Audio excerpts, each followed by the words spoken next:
Salut tout le monde, c'est Sébastien, j'espère que vous allez bien. Aujourd'hui, on se fait une petite vidéo CSS pour comprendre comment fonctionne la position fixe. Alors la position fixe, à quoi est-ce qu'elle sert?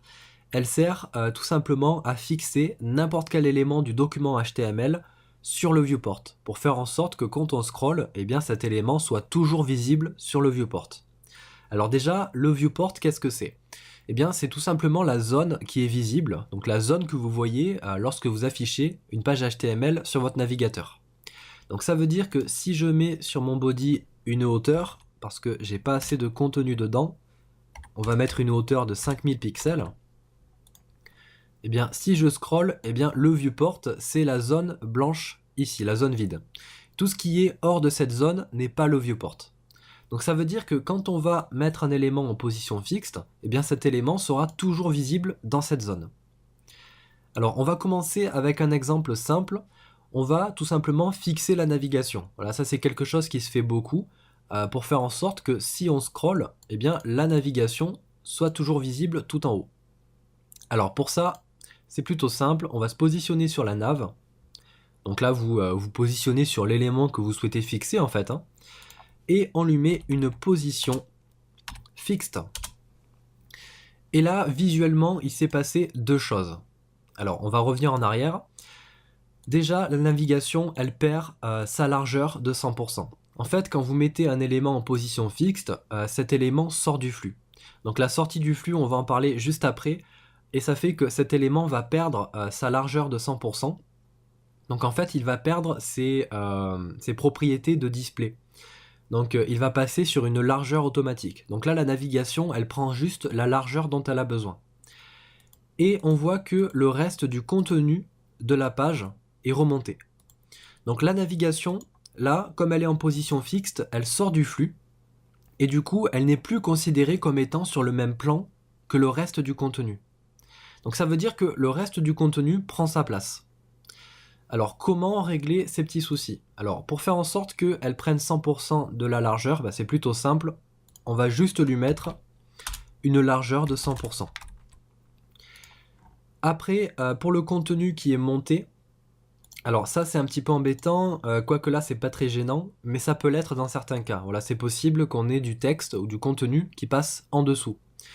Alors la petite astuce ici, c'est sur le body, dans le cas d'une navigation, c'est de mettre un padding top qui correspond à la hauteur de la navigation. Donc là, ma navigation elle a une hauteur de 56 pixels. Donc sur le body, eh bien, je vais tout simplement mettre un padding top de 56 pixels. Donc là, mon body a un padding top de 56, mais ça ne règle pas complètement le problème. Ce qu'il faut faire maintenant, c'est positionner correctement la navigation. Alors pour ça, on peut utiliser les propriétés top, left, right et bottom. Si je mets sur ma nav un top à 500 pixels, eh bien ce qui va se passer, alors je vais plutôt mettre 600 pixels, c'est qu'il va y avoir 600 pixels entre le haut de la navigation et le haut du viewport. Et je ne vous l'ai pas montré, mais si je scrolle, eh bien la navigation est complètement fixée maintenant. Si je mets maintenant un bottom, à condition d'enlever le top, un bottom à 50 pixels, eh bien il va y avoir 50 pixels entre le bas du viewport et le bas de la navigation. Donc vous pouvez faire la même chose avec le left et le right. Là si je mets un left de 30 pixels, on va avoir 30 pixels entre le bord gauche du viewport et la gauche de la navigation. Donc là, nous ce qu'on veut c'est fixer tout en haut la navigation. Donc on va tout simplement lui mettre un top à 0. Voilà, vous n'êtes pas obligé de préciser une unité. Si vous voulez mettre un élément tout en haut du viewport, vous mettez un top à 0. Et moi ce que je fais en général, c'est que je mets un left à 0 avec un right à 0. Voilà, en fait je m'assure une sécurité pour faire en sorte que la navigation soit bien calée à gauche et à droite. Et du coup, avec le padding top de 56 pixels sur le body, on a réglé le petit problème du contenu qui est remonté. Ok. Et on a maintenant une navigation qui est fixée sur le viewport. Donc là, je peux scroller et la navigation est toujours visible. Alors, un autre cas intéressant d'utilisation de la position fixe, ça peut être par exemple sur un footer qui est positionné comme ceci. Donc là, je n'ai pas assez de contenu sur ma page et du coup, le footer est trop haut. Et du coup, je me retrouve avec une zone vide ici tout en bas. Donc ça, c'est pas très joli et ce qu'il faudrait, ce serait positionner le footer tout en bas. Donc on va se positionner dessus et on va lui mettre une position fixe. Donc là, on se retrouve avec le même problème que tout à l'heure. On va lui mettre une largeur de 100%. Et pour le positionner tout en bas, on va lui mettre un bottom à 0. Avec un left à 0 et un right à 0. Donc là, évidemment, on fait ça dans le cas où on n'a pas assez de contenu. Donc il faut enlever la hauteur sur le body. Alors, une dernière chose avant de terminer, on va enlever la position fixe sur le footer, on va mettre une position absolue. Donc la position absolue, ça fait aussi sortir un élément du flux.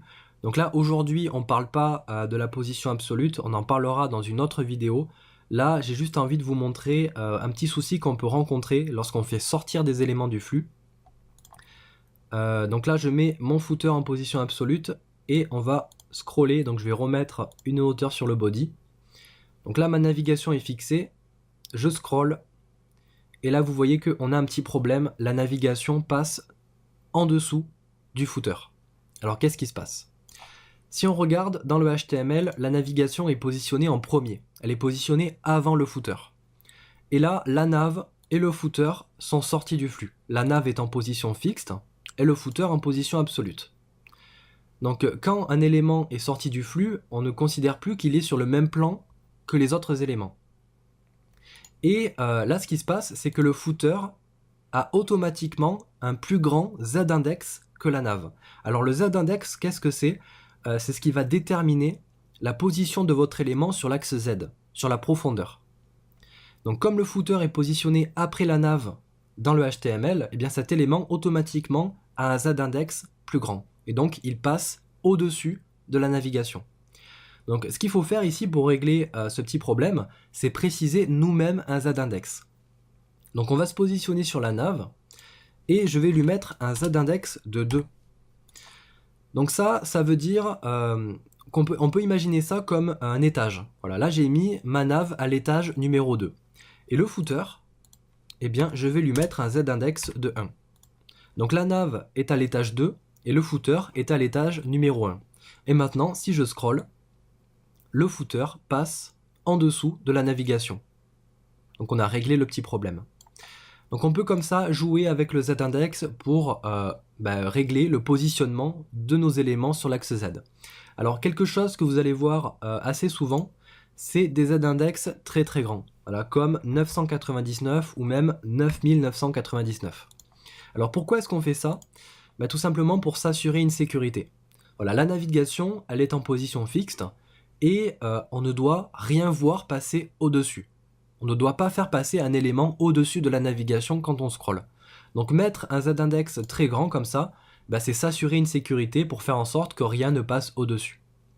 Donc après, il faut bien sûr faire attention à ne pas mettre un z-index supérieur à 9999.